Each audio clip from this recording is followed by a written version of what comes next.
एक बार जंगल में दो कौवे उड़ते हुए जा रहे थे। भाई, ये कौन सी जगह है? बहुत खूबसूरत है और यहाँ इंसान भी रहते हैं। चलो हम नीचे चलते हैं। वो दोनों जमीन पे आ जाते हैं। दोनों कौवे सोने के बन जाते हैं।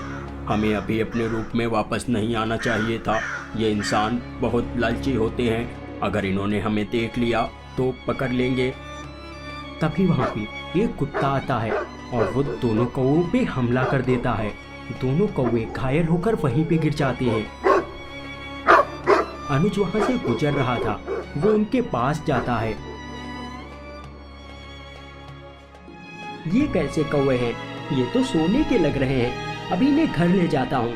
अनुज उन्हें उठा लेता है और वहाँ से लेकर अपने घर चला जाता है। वो उन्हें पानी पिलाता है जिससे दोनों कौवे होश में आ जाते हैं। अनुज, तुम अच्छे बच्चे हो। मैं तुमसे खुश हूँ। अनुज इधर उधर देखता है। इधर उधर क्या देख रहे हो? मैं यहाँ हूँ। तुम तो जादुई कौवे हो। हाँ, मैं कौवा लोक में रहता हूँ। चलो तुम्हें वहाँ की सैर कराता हूँ। ठीक है, चलो। वो कौवे बड़े हो जाते हैं। अनुज एक कौवे पे जाकर बैठ जाता है। कौवे उसे लेकर हवा में उड़ने लगते हैं। रास्ते में बाबूराव खड़ा था। वो तुरंत कौवे के पैर पकड़ लेता है और वो भी उन्हीं के साथ उड़ने लगता है।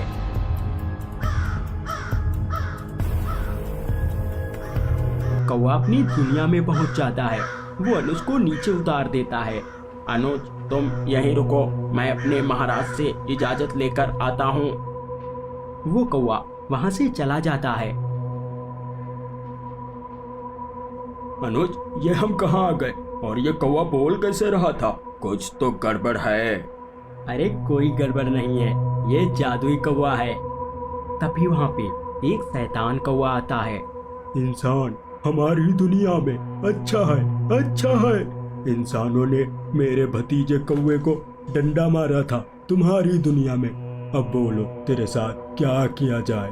डंडा मारा जाए या तुझे खा लिया जाए? वो दोनों डर जाते हैं और वहाँ से भागने लगते हैं। कब तक खुद को बचाओगे जानी? हम कौवों को कब तक तड़पाओगे जानी? अब रुक भी जाओ।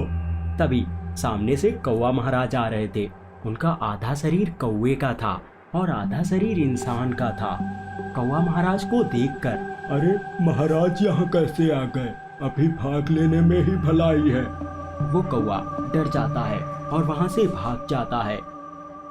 बच्चे, मुझे इस कौवे ने बताया तुम बहुत दयालु हो।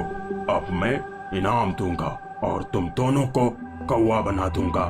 कौवा आदमी, हमें कौवा मत बनाओ, नहीं तो हमारी अम्मा हमें झाड़ू से मारेंगी। हम इंसान ही ठीक है। ठीक है, दोनों अपना हाथ आगे करो। कौवा महाराज उन दोनों को 2 सोने के कौवे की मूर्ति देते हैं, जिससे वो दोनों अमीर हो जाएंगे और फिर उन्हें वहां से गायब करके वापस भेज देते हैं। अगर आप ऐसी और कहानियां देखना चाहते हैं तो चैनल को सब्सक्राइब कर लीजिए।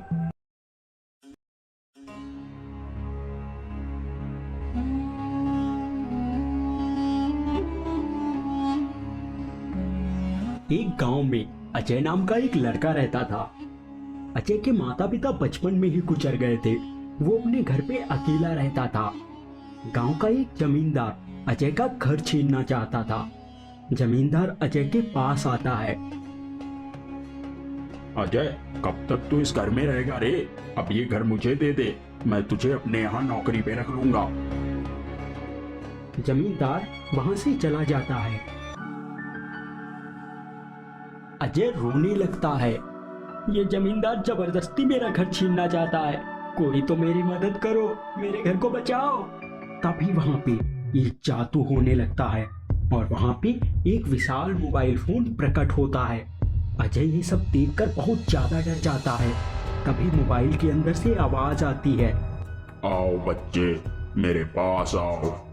मैं तुम्हारी सभी समस्याओं का समाधान कर दूंगा। अजय डरते हुए उस मोबाइल के पास जाता है और उसके अंदर चला जाता है। फिर वो मोबाइल वहां से गायब हो जाता है। अजय अब एक अलग ही दुनिया में पहुंच चुका था। वहां चारों तरफ आग का लावा फैला हुआ था। वो बहुत ही डरावनी जगह थी। तभी अजय ने देखा एक बड़ा शैतान उसकी तरफ आ रहा था। अजय और ज्यादा डर जाता है। वो शैतान कहता है, मानव बालक, बहुत दिन हो गए रे किसी मानव को खाए हुए। अब तू हमारा पेट भर दे बच्चे। तुम सब मेरे पीछे क्यों पड़े हो? गांव में जमींदार मेरे घर को छीनना चाहता है और तुम यहाँ मेरे प्राण पखेरु छीनना चाहते हो। तभी वहां पे एक काला शैतान उड़ता हुआ आता है और अजय को लेकर अपने साथ चला जाता है। वो शैतान अजय को लेकर काफी दूर चला जाता है। अब क्या तुम मुझे खाओगे? खा लो मुझे। तब मेरे पीछे पड़े हैं। हम करें तो करें क्या? जाए तो जाए कहाँ? हा हा हा हा। बालक, मैं अच्छा शैतान हूँ। तो पृथ्वी पे रो रहा था, इसलिए मैं तेरी मदद करना चाहता हूँ। बोल, तुझे क्या तकलीफ है? तो अजय उस शैतान को पूरी बात बताता है। चल मेरे साथ। वहां पे वो मोबाइल प्रकट होता है और वो दोनों उसके अंदर चले जाते हैं, फिर वहां से गायब हो जाते हैं। गांव में जमींदार बैठा हुआ था। अरे रंगा, क्या लगता है रे, वो अजय अपना घर मुझे देगा? बिल्कुल बॉस, किसी की क्या मजाल जो आपको मना कर सके। अगर उसने मना किया तो मैं उसका कचूमर बना दूंगा। तभी वहां पे वो मोबाइल प्रकट होता है और अजय शैतान के साथ बाहर निकलता है।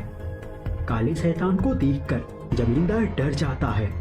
काला शैतान अपनी जादुई शक्ति से जमींदार को हवा में लटका देता है। काले भाई, हमें छोड़ दो।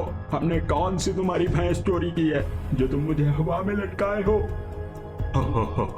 मूर्ख मानव, तो इस बच्चे का घर छीनना चाहता है।